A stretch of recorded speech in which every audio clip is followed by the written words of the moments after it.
দৌড়িয়ে এসে বলছে, স্যার স্যার আপনি সামনে যান। ও আসা আমি তখনও যেন আমার একটা অনুভূতি কেমন যেন হয়ে গেল। তো ও বসচিপ হয়ে আমাকে আবার টান দিয়ে সামনে বসে দিয়ে এসে তারপরে ও পিছনে চলে গেল। তা দেখো, শিক্ষকতার এইটাই হলো সবচেয়ে বড় পাওনা।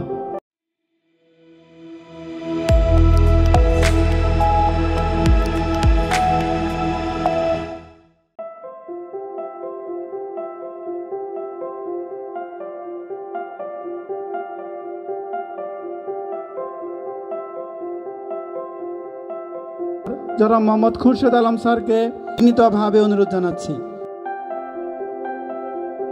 বিসমিল্লাহির রহমানির রহিম। আসসালামু আলাইকুম। 2005 সালের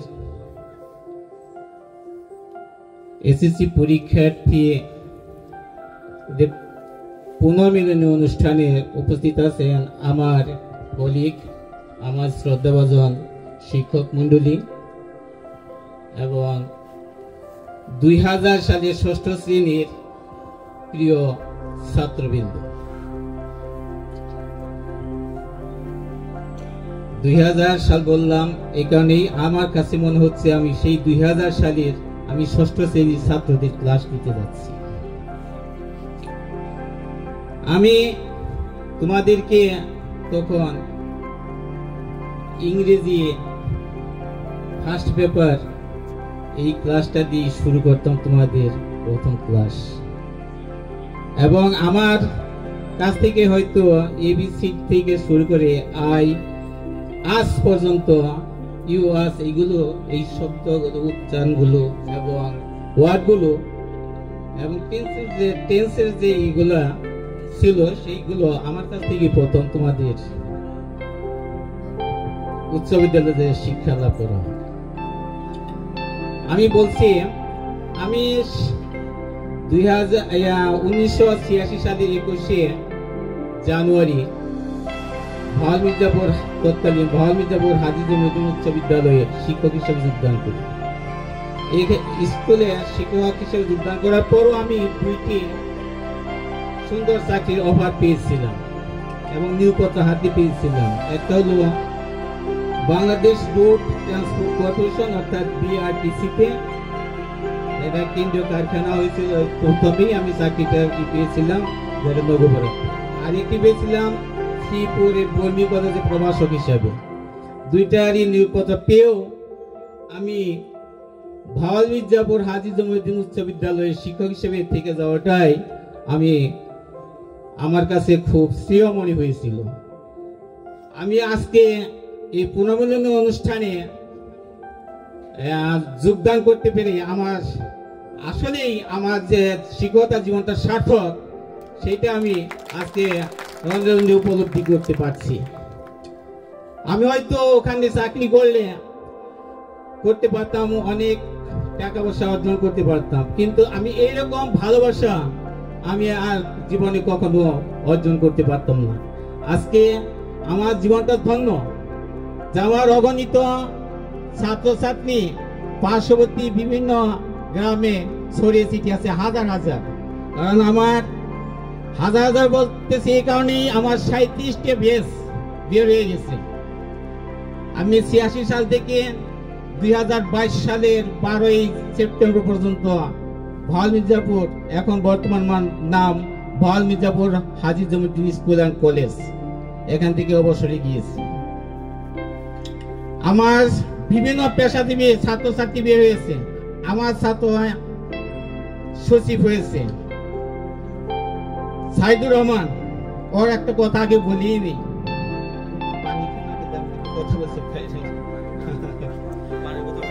আমি একটু সময় নিব হয়তো।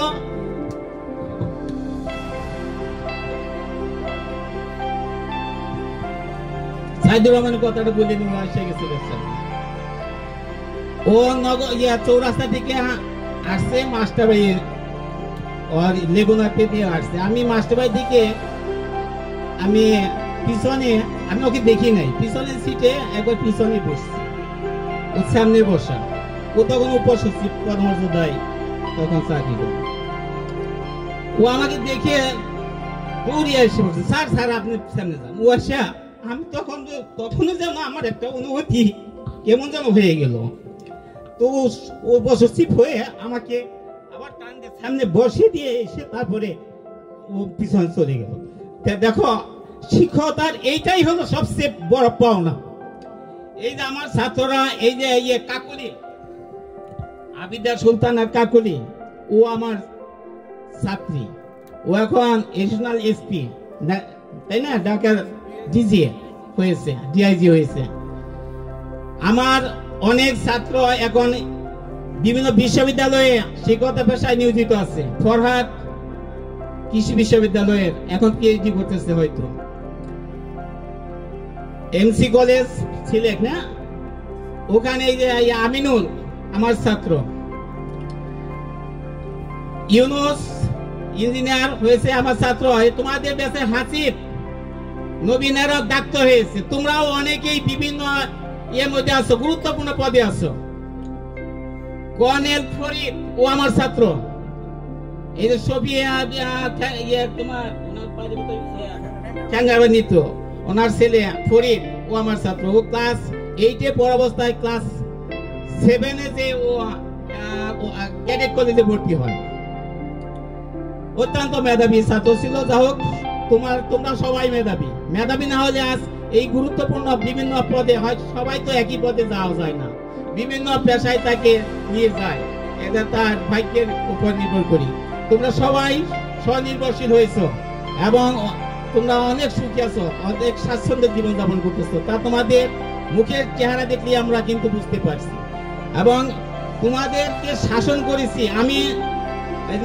বলেছে ব্যাট দিয়ে আঘাত করছে, ঠিকই সবাই করছে। তো আমিও এর মধ্যে থেকে ব্যতিক্রম না।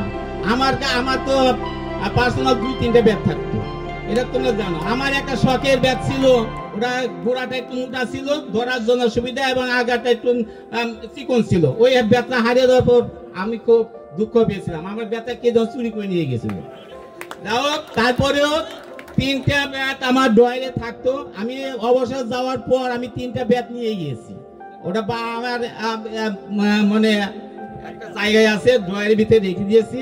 বাসা পর্যন্ত যায় না, আমি নির্দিষ্ট একটা জায়গায় রেখে দিয়েছি। তো ওটা আমার মনে হলো যে আমার কাছে একটা স্মৃতি।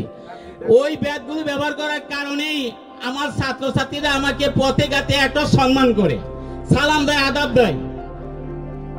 এখন যারা আছেন, এখনো কর্মরত আছেন, তারা পড়ান এখনো, এখনকার ছাত্রছাত্রী কিন্তু এর ধারে কাছে নেই। তারা আদাব কায়দা তো শিখেই নেই, আচার আচরণ ব্যবহার তারা যে নয়, এগুলো ভুলতে বসেছে। তো আমরা ধন্য যে আমরা আগেই অবসর নিয়ে গেছি। তারপর শেষ পর্যায়ে 2-1 বছর আমরা ওই রকম সম্মান পাইনি, কিছুটা পেয়েছি। তো এখন তো অনেকটাই বোধ হারিয়ে গেছে। তো কি বলবো, শিক্ষকতা পেশায় আসার কারণে আজকে হয়তো আমিও বেঁচে আছি। আমি এখন সুস্থ, আল্লাহর রহমতে তোমাদের সামনে সুস্থ হিসাবে আমি এখন কথা বলছি। তোমাদের দোয়া, তোমাদের আশীর্বাদ, তোমাদের প্রতি আমাদের দোয়া আশীর্বাদ। তোমরা সুন্দর পথে পথ চলার পাঠিও। আমরাও তোমাদের কারণে সুস্থ হয়ে তোমাদের এই সমস্ত অনুষ্ঠানে যোগদান করে আমরাও নিজেদেরকে ধন্য মনে করছি। আমি অভিভূত আজকে। তোমরা আমার ছেলে এখানে তোমাদেরই একজন বন্ধু, তোমাদের বন্ধু, এবং আমার সেই ছেলের বন্ধু হিসাবে তোমাদের শিক্ষক আমি। আমার কত ভালো লাগছে, আমার এই ভালো লাগার কথাটা বলে শেষ করা যাবে না। তো আমি মির্জাপুর স্কুলে অনেক স্যারের সাথে শিক্ষকতা করেছি। এর মধ্যে মাস্টার বাড়িতে ছিলেন নুরুল ইসলাম, তিনিও মারা গেছেন। এখানে সবুর মাওলানা সাহেব আমার শিক্ষক এবং আমার কলিগ। আলাউদ্দিন স্যার আমার শিক্ষক, আমার কলিগ। মজিদ স্যার আমার শিক্ষক, আমার কলিগ। নজরুল স্যার কথা বলে গেলেন, আমার শিক্ষক। তো অন্যরা আমার শিক্ষক নয়, আমার সহকর্মী, আমার কলিগ। আর তারা ছিলেন আমার শিক্ষক। এবং আমার মোতালেব স্যারের সাথে আমি শিক্ষকতা করেছি, তিনি আমার শিক্ষক নন, তো আমার কলিগ ছিলেন। তো আমরা আমাদের শিক্ষকদেরকে খুব সম্মান করতাম। তারা আমাদেরকে খুব স্নেহ দিত, যে কারণে আমরা আমাদের জীবনটাকে সুন্দরভাবে পরিচালনা করতে সক্ষম হচ্ছি। আমরা কখনো কারো কাছে একসাথে বিভেদ বিসংবাদের জড়িয়ে পড়ি না সহজে। তোমরাও পড়বে না, তোমরা তোমাদের মতো সুন্দর করে জীবনটাকে পরিচালিত করবে। মানুষের সাথে ভালো আচার আচরণের মাধ্যমে মানুষ বেঁচে থাকে, চরিত্রবান হবে। মানুষ যেন মানুষ খারাপ বলে এইরকম কাজকর্মে কখনো জড়াবে না।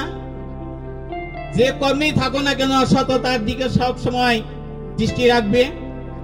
এবং মানুষ তো আমরা তো দুনিয়াতে এসেছি স্বল্প সময়ের জন্য। দেখো, আমি অত্যন্ত যুবক হিসাবে, একজন তরুণ শিক্ষক হিসাবে আমি এই স্কুলে যোগদান করেছিলাম। এখন আমি বয়োবৃদ্ধ, আমার বয়স বর্তমানে 65 আপ হয়ে গেছে। তো এটা তোমাদেরই দোয়া, তোমাদের সাথে সাথে যে সমস্ত ছাত্রছাত্রী বিভিন্ন জায়গায় আছে তাদের দোয়া আশীর্বাদ। আমি যখন অবসরে গেলাম, মিজান সাহেব বললো আপনার অবসরের এই বার্তাটা পৌঁছে দেওয়ার পর সাথে সাথে দেখেন 2700 চয়েস কমেন্ট করেছে, লাইক করেছে। মুহূর্ত মধ্যে এগুলো কে করেছে? তোমরাই করেছে। আমার এই প্রিয় ছাত্রছাত্রীরা এগুলো করেছে। কেন করেছে? হয়তো আমি একজন আমার শিক্ষকতা জীবনে আদর্শ শিক্ষক হিসেবে সার্থক সে পাঠদানের মাধ্যমে আমি হয়তো তাদের মনটা জয় করতে সক্ষম হয়েছি। এই কারণেই তারা আমাকে বলতে পারে নাই, ওই দিন আমাকে স্মরণ করে আমাকে এই মন্তব্যগুলো করছে। তোমরা দোয়া করবে, যতদিন বেঁচে আছি তোমাদের কথা যেন সবসময় মনে রাখতে পারি, এবং তোমরাও আমাদের জন্য দোয়া করবে বাকি জীবনটার জন্য সুন্দরভাবেই মানুষের সাথে ভালো আচার আচরণের মাধ্যমে সুস্থতার মাধ্যমে থেকে যেতে পারি। এখানে আমাদের এক স্যার বলেছেন যে, হুমায়ুন স্যার হয়তো কে যেন বলেছেন যে মৃত্যুর পর যদি সংবাদটি পাও তাহলে যদি সুযোগ হয় জানাজায় অংশ নিবে। এই কথাটা বলে তোমাদের কাছে থেকে বিদায় নিচ্ছি। তোমরা সুন্দর থাকো, সুস্থ থাকো, তোমাদের পরিবার পরিজন যারা আছে সবাই সুস্থ সুন্দরভাবে জীবন যাপন করুন। মহান রব্বুল আলামিনের কাছে সেই দোয়া রেখে তোমাদের কাছ থেকে বিদায় নিচ্ছি। তোমরা ভালো থাকো। খোদা হাফেজ। আসসালামু আলাইকুম ওয়া রাহমাতুল্লাহি ওয়া বারাকাতুহু।